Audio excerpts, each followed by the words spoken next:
Good afternoon, Darwin. It is July 4th, 2018. Chapter 1 in Getting Real. How to stop being right and start being real. Have you ever been bored listening to somebody but acted interested? Pretended to like someone more than you really did? Pretended to like someone less than you really did? Had trouble admitting you didn't know something you're supposed to know? Had trouble admitting you were wrong? Had difficulty asking for what you wanted? Acted happy when you felt sad? Had difficulty admitting when you were attracted to someone until you found out how they felt about you? Had a problem saying no or marking your boundaries? Had trouble telling your sexual partner that you're not satisfied? Reacted defensively when you thought you were being criticized? Had difficulty expressing your anger, jealousy, or hurt? Had trouble expressing your love, caring, or vulnerability?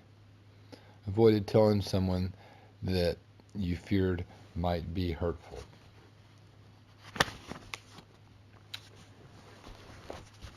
If you answered yes to many of these questions, rest assured that you're not alone. I asked hundreds of people these questions during speeches and seminars, and nearly everyone answered yes to most of them. Yes, we all lie, sugarcoat, pretend, or withhold. Why? The most common reasons people give are to avoid hurting people's feelings, to avoid looking foolish, to avoid conflict, disagreement, or feeling anger, to ensure that things turn out right, and to avoid feeling out of control.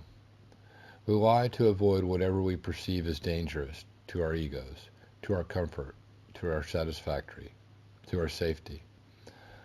Most of all, we lie because our sense of safety and self-esteem depends on our feeling in control of how other people react to us, of whether we appear smart or foolish, of whether we get what we want. Getting real at work. I was giving my first coaching session to an executive from a Fortune 100 company. We were meeting to go over the results of a survey he had given his employees, asking for their feedback about how his effectiveness as a leader. As soon as we sat down, he disclosed, "I haven't looked at the results of the survey." I had an immediate reaction. I was not pleased. The previous week, we had agreed that both of us would study the results of the survey in preparation for this meeting. My body felt flushed and hot. I felt a mixture of anger and disappointment. I was saying to myself, I wasn't expecting this. I don't want to have this meeting if he's not prepared. Instead, I mumbled, "How come? Weren't you interested in what your people had to say about you?"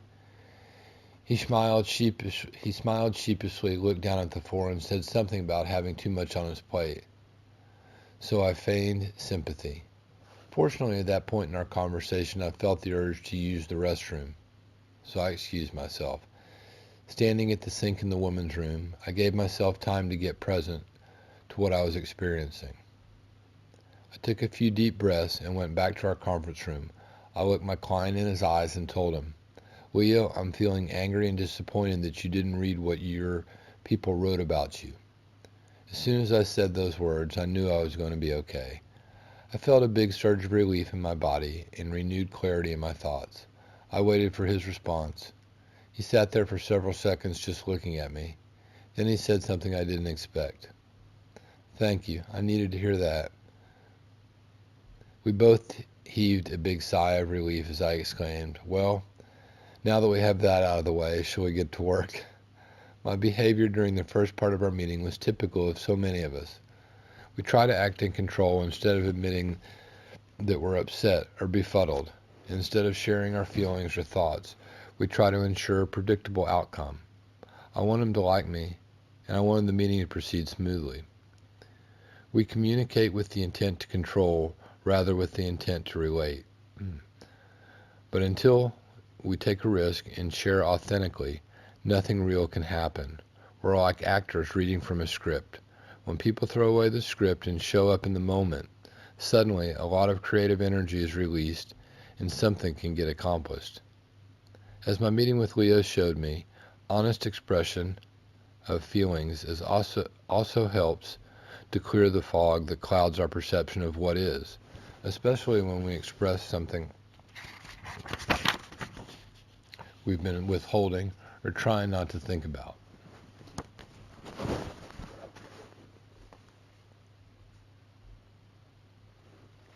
Once I expressed my withheld anger, I was able to release those feelings and could then give Leo much more of my attention. New human capacities. In the mid-1990s, I conducted a three-year research study of the new human capacity that people need to develop to survive and thrive in a world of tumultuous change and information overload.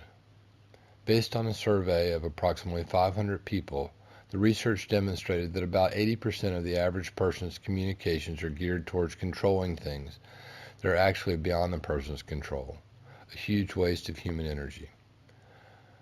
More often than not, the truth of a situation doesn't conform to our ideas about how things should be.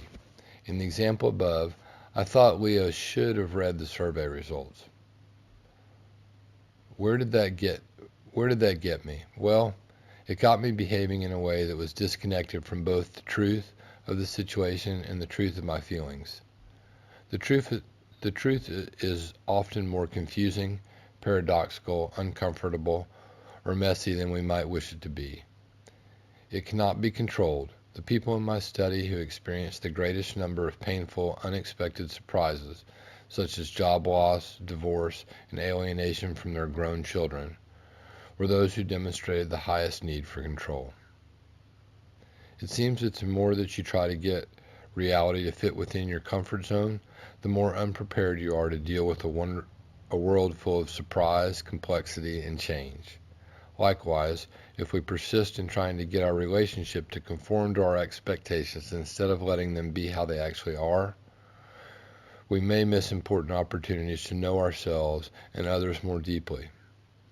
When I was in high school, my family dinner conversations often centered on my dad's frustration with upper management in the company where he worked. Dad was a mid-level manager in a company that manufactured and sold business calculator machines in an era where better, faster, cheaper computers were just about to arrive on the market. My dad was pretty certain that if his company didn't start listening to customers and giving them what they wanted, the company would fold. Every night I would listen to Dad ranting about his bosses, what they should do if they had any brains, and what he would do if he were leading the company. I would often say to him, instead of telling us, can't you tell them what you think? Wouldn't they want to hear what you have to say? Oh no, they'd just say, don't be so negative, and then I'd feel even more frustrated. Reflecting on these conversations, I now view my dad's behavior as a good example of withholding true feelings and thoughts to maintain a sense of control. He had it all figured out. He knew how his bosses should be and how they would react to his ideas, but staying silent, he stayed in control. He never had to risk being disagreed with, criticized, or ignored. He got to stay right where he felt comfortable, wronged but righteous. To the very end, when the company did go under, and he could say, I told you so. Staying in control, or at least avoiding feelings not in control, is a powerful motivator, to be sure. Recently, however, control-oriented communications, or lack of communications, as in Dad's case, has begun to fall out of favor. More and more, people are waking up to the fact that trying to play it safe and to avoid unwanted outcomes has a way of sneaking up on you and biting you in the backside. Those very things you try to avoid get you in the end, so to speak. My dad was trying to avoid the unwanted outcome of being without a job. And where did that behavior get him? He wound up losing his job and his self-respect. He later disclosed, at least if I had told them what I thought, I'd have my self-respect intact, whether they listened or not. I wish I'd known then what I know now. In conducting my study, I talked to many people who began to recognize the price they have to pay for trying to control things that really aren't within their control. Because of the evolutionary forces of information overload and rapid, unpredictable change, we now need to become less attracted to how things should turn out and communicate more about what is actually going on, even if doing so is uncomfortable or threatening. Doing so requires that we make our prejudices, our preconceptions, and shoulds lightly so that we can accurately perceive the feedback we get rather than having our perceptions clouded by what we expect, what we fear, or what we think should happen. I call this new orientation towards communications relating. Relating is how you get real. Relating versus controlling. Control-oriented communications is geared towards ensuring a predictable result. It is the ego's mind's way of protecting us from feeling anxious or uncomfortable when facing an unexpected or unknown outcome. The ego mind is that part of us that likes to feel in control. Many of us don't trust that.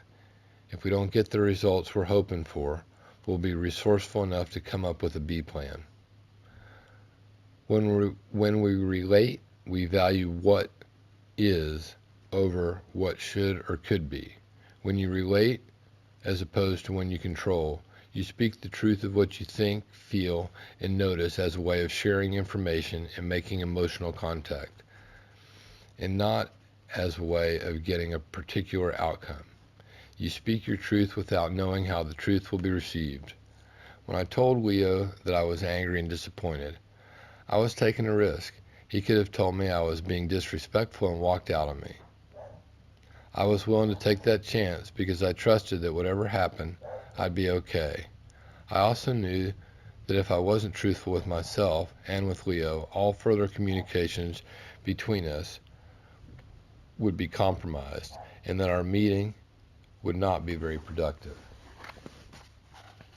The 10 Truth Skills. This book is a kind of primer for the practice of consciousness, deeply contracting communications, the type of communications that pushes you closer to the edge of aliveness, where you trust yourself enough to speak your truth even without being sure how you will be received, where you're relating instead of controlling. To really experience true contact with another person, you must enter a realm of uncertainty together. To help you gain the courage and confidence to live this way, in this book I describe 10 essential life skills, which I call truth skills. In chapters 2 through 11, I discuss each of these 10 truth skills in detail. I will outline them here for you briefly. Experiencing what is. When I use the words what is, I'm referring to whatever actually is going on in the present moment, in your body, in your mind, and in your environment. By noticing, feeling what is, you learn to distinguish between what you actually experience in your body and emotions from what your mind thinks, judges, expects, or believes should be happening. This practice will help you communicate about your current reality more accurately and honestly. It will keep you connected to the energy of being alive, thereby training you not to depend so much on external results, such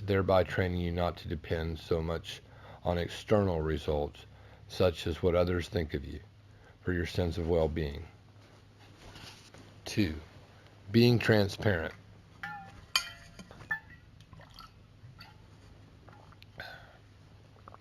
Self-disclosure, or what I am calling being transparent, is the ability to reveal to another person what you've done or what you are sensing, feeling, thinking, or saying to yourself at the moment.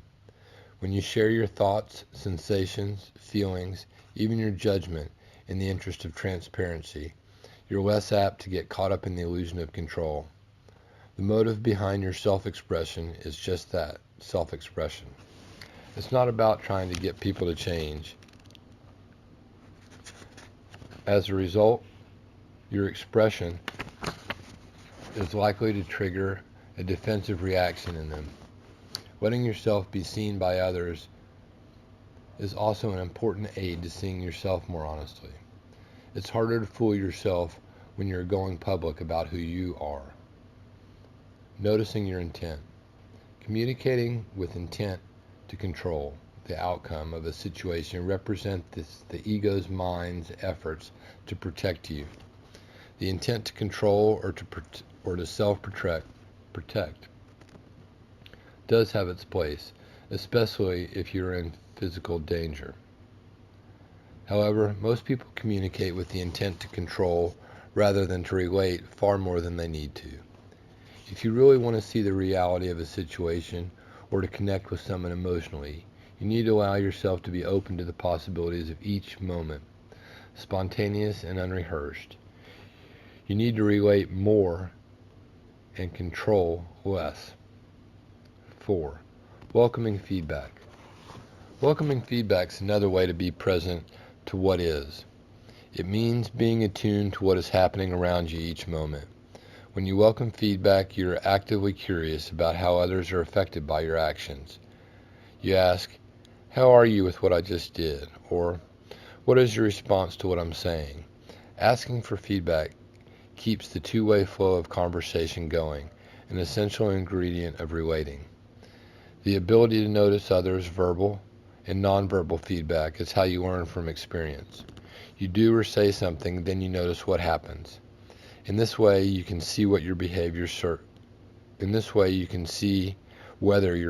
serves your needs, aims, and values. 5. Asserting what you want and don't want. Asserting what you want affirms your right to what you want, even if you imagine it's an unreasonable demand, or that there's little chance of getting it. This skill also helps you become less attached to getting everything you ask for, since each request won't carry such a heavy load. When you're free and fluent with your requests, you don't expect to get everything you ask for. But when you save up your requests for the really important things, each request carries more significance than is realistic. Asking freely instead of inhibiting yourself keeps your energy flowing. You're saying yes to yourself no matter how another person responds to your wants. It's also very important to let people know about what you don't want. You need to be able to refuse to do, receive, tolerate, or speak about something, if that is your honest response. This kind of asserting may result in the other person being disappointed, frustrated, or angry. But if a relationship is to be authentic, there needs to be space for people to experience their full range of feelings, and to have those feelings be okay. Taking back projections. 6. Often what you see in another person is actually a mirror of something in yourself that you're uncomfortable with. When a timid person is put off by someone aggressive, perhaps she is disowning her own aggressiveness. That is, her ability to stand up for herself. When a dominating person is bothered by a timid, fearful person, perhaps he is not acknowledging his own fearfulness. The phenomenon of projection has been recognized since ancient times. In the Sermon on the Mount in the Bible, Christ urges his followers to be mindful of noticing the specks in their neighbor's eye while failing to notice the log in their own. Becoming aware of projections has helped you season your judgments with some humility. It can also help you remember that other people's judgments about you are as much or more than as they are about you. And perhaps most important, this kind of awareness can show you where your energy is blocked or stuck in a pattern so that you can get it flowing again. 7. Revising an earlier statement. We can learn to be flexible enough to change our minds and to let someone know that our feelings have changed. You may at times notice that you no longer feel something after you've expressed it. You may realize hours or days after you've shared something that it was a lie, or you may discover a deeper level of your feelings. In such situations, it's important to give yourself permission to come back to the person with whom you're communicated to clear things up. also known as going out and coming in. This true skill can help you deal with changing your mind, clearing up a misunderstanding, or making up after an argument. It gives you a way to continually forgive or seek forgiveness and begin again. Holding differences. Holding differences refers to your ability to have your own viewpoint while at the same time being open to hearing and considering different views. Openly listening to opposing views need not interfere with your ability to know what you feel or think about the matter. Holding differences helps you handle more complexity. You think in terms of both and not either or. This practice helps you see the relationship between things that may appear separate or mutually exclusive. As a result, you become much more effective in situations involving conflict, negotiation, group decision-making, and problem-solving. It enables you to experience the principle of mutual benefit in your relationship.